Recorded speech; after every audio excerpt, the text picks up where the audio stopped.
viskas nors padės.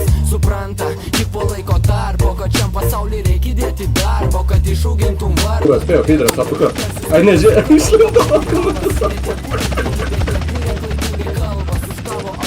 Savęs nebegirdžiu, įgaunu pagreitį tik tarp savo jų raidžių, kurios man kartais rodo kelią, kurios man kartais eina tiesiai, o kartais ant lapo velia. Kaip laimė, kartais šypsosi, o kartais raukosi. Taip sąsvinys, kartais pildosi, o kartais braukosi.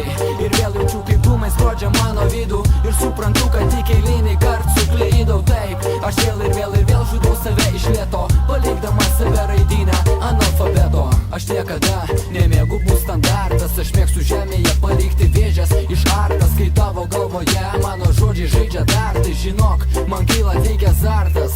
Kas? Aš niekada išartas. Kai tavo galvoje mano žodžiai žaidžia dar, tai žinok, man kyla teikia azartas. Tai paskutinis kartas.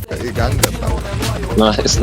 Vėl eilinį kartą save taugroju, senas klaidas kartoju, tave kamuoju. Dėl per daug naiviai žiūriu aš į naują rytojų. Jau aš neturiu to kultūringo saiko, aš išeinu tolyn iš savo proto sveiko. Nes kartais visko būna daug, o kartais negana. Taip ir tampas gyvenime, kaip kramtoma guma kalba. Apie sąžinės likutį svetimame kūne rasta, apie ryškę spalvą ir blankų kontrastą, išauginta gyvybė ar ką. Хорошо. Kas neima? Apie psichikos paveiktus charakterius, apie gyvenimą ir bukumu atsiduodančius jų aktorius, apie jų sceninį įvaizdį ir scenos baimę, kišmandų pirštus į Tai kad jie ant vienos karčio kokie 7 atvažiuoja. Net neapsimoka čia. Su žemėje palikti vėžės.